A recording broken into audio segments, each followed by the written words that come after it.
नमस्कार दोस्तों, आपका स्वागत है अपने YouTube चैनल P4 पोर्टफोलियो में। आज हम एक नई सीरीज शुरू करने वाले हैं जो कि होगी फंडामेंटल एनालिसिस की सीरीज। यहाँ पर शेयर मार्केट में अगर आगे बढ़ना है, शेयर मार्केट में पैसे कमाना है तो फंडामेंटल्स को जानना बहुत ही ज़रूरी है। तो यहाँ पर बहुत ही सरल भाषा में सारे टर्म्स को हम समझने की कोशिश करेंगे और शुरुआत करने वाले हैं EPS और PE रेशियो से, जिसके बारे में हम बार बार बात करते हैं कि इस कंपनी का PE रेशियो इतना है, उसका इतना है। तो क्या है ये PE रेशियो और कौन सा पी रेशियो अच्छा माना जाता है, इसके बारे में भी बात करेंगे। लेकिन उससे पहले अगर आपने चैनल को सब्सक्राइब नहीं किया है तो प्लीज सब्सक्राइब कीजिए और रेगुलर अपडेट्स पाने के लिए नोटिफिकेशन बेल को प्रेस कीजिए। साथ ही साथ टेलीग्राम चैनल को भी ज्वाइन कीजिए, जिसकी लिंक डिस्क्रिप्शन बॉक्स में दी गई है। तो सबसे पहले EPS क्या होता है उसे जान लेते हैं। EPS का मतलब है, फुल फॉर्म है अर्निंग पर शेयर, यानी कि एक शेयर के पीछे कंपनी कितना अर्न कर पा रही है, कितना कमा पा रही है, उसका मतलब है EPS। EPS कैलकुलेट किया जाता है net profit divided by number of shares. ये क्वार्टरली भी हो सकता है, एनुअली भी हो सकता है। सपोज क्वार्टरली किसी कंपनी ने नेट प्रॉफिट जनरेट किया है और divided by total number of shares कितने मार्केट में अवेलेबल हैं। सपोज आपकी कोई कंपनी है, कोई कंपनी आपकी लिस्टेड है, तो कोई टोटल नंबर ऑफ शेयर्स होते हैं जो आपने लिस्ट किए होते हैं, इशू किए होते हैं, कितने होते हैं वो नंबर ऑफ शेयर्स, उसे डिवाइड किया जाता है नेट प्रॉफिट के द्वारा। तो यहां पर हमें EPS कैलकुलेट होकर मिल जाता है।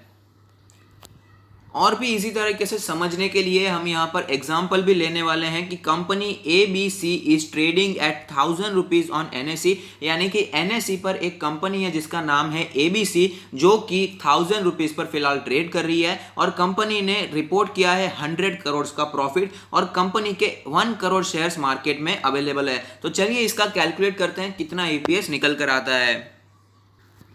तो जैसे कि हमने देखा EPS यानी कि net profit divided by number of shares. तो नेट प्रॉफिट था 100 करोड़ का और जो नंबर ऑफ शेयर्स थे वो है 1 करोड़। तो कंपनी ABC का जो अर्निंग पर शेयर निकल कर आता है वो है 100 रुपीज, यानी कि पर शेयर कंपनी ABC हमें 100 रुपीज कमा कर दे रही है। लेकिन मैं क्लैरिफाई कर दूं, क्लियर कर दूं कि ये 100 रुपीज हमें नहीं मिलते हैं। ये एक सिर्फ एक कैलकुलेशन होता है कि कितना कमा पा रही है कंपनी, कितना पैसा जनरेट कर पा रही है, कितना नेट प्रॉफिट जनरेट कर पा रही है पर शेयर पर। ये पर शेयर की इनकम हमें नहीं मिलती है, लेकिन हमें डिविडेंड जरूर मिलता है। डिविडेंड के बारे में भी हम बाद में बात करेंगे। फेस वैल्यू फंडामेंटल सीरीज में हम सारी बातें करने वाले हैं, लेकिन फिलहाल के लिए ये आप समझ लीजिए कि अर्निंग पर शेयर यानी कि पर शेयर कंपनी इतना पैसा कमा सकती है।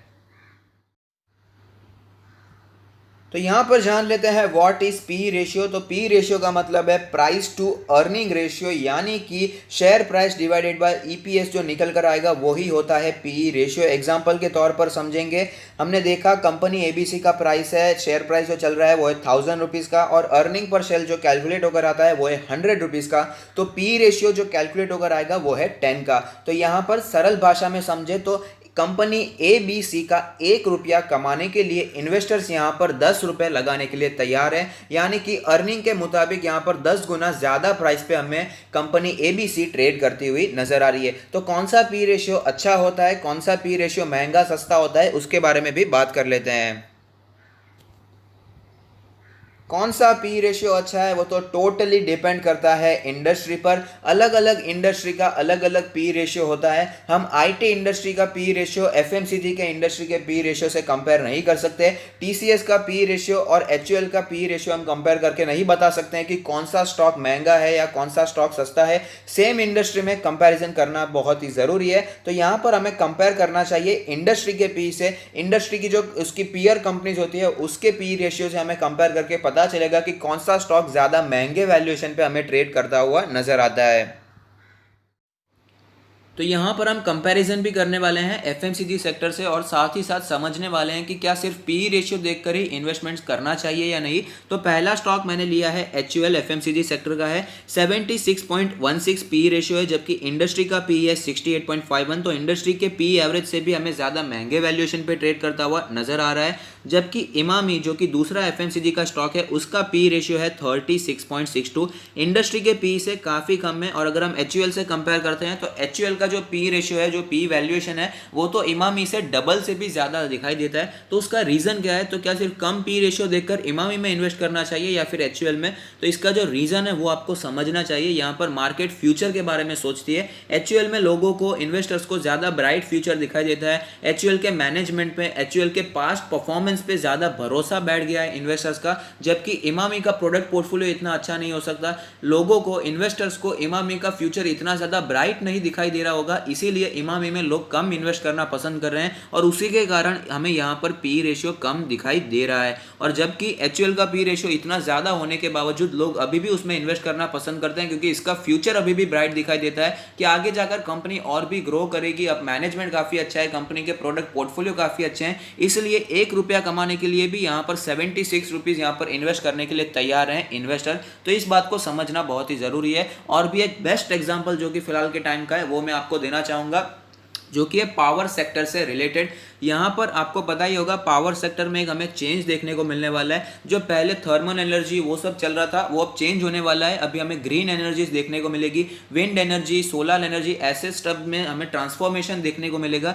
इसी वजह से मार्केट ने भी अडानी ग्रीन एनर्जी को बहुत ही ज़्यादा महंगा पी वैल्यूएशन फेवर किया है। अगर आप उसे कंपेयर करेंगे दूसरी कंपनीज जैसे कि एनटीपीसी, तो उनसे आपको पता चलेगा कि कितना ज़्यादा वास्ट डिफरेंस यहाँ पर दिखाई देता है पी वैल्यूएशन में। तो जो फ्यूचर जिसका अच्छा दिखाई देता है वहां पर हमें महंगा पी वैल्यूएशन भी दिखाई देगा। लेकिन ये बात सोचकर आप सिर्फ और सिर्फ महंगे पी वैल्यूएशन वाले स्टॉक्स में एंटर कर दें, ये भी जरूरी नहीं है। पी वैल्यूएशन एक बेसिस होता है जिससे हमें पता चलेगा कि इन्वेस्टर्स कहाँ ज्यादा हमें इंटरेस्टेड दिखाई दे रहे हैं। इसका मतलब ये बिल्कुल भी नहीं होता है कि कल जाकर सारे स्टॉक्स वो बाय कर लें जिनका पी वैल्यूएशन काफी ज्यादा महंगा दिखाई देता है।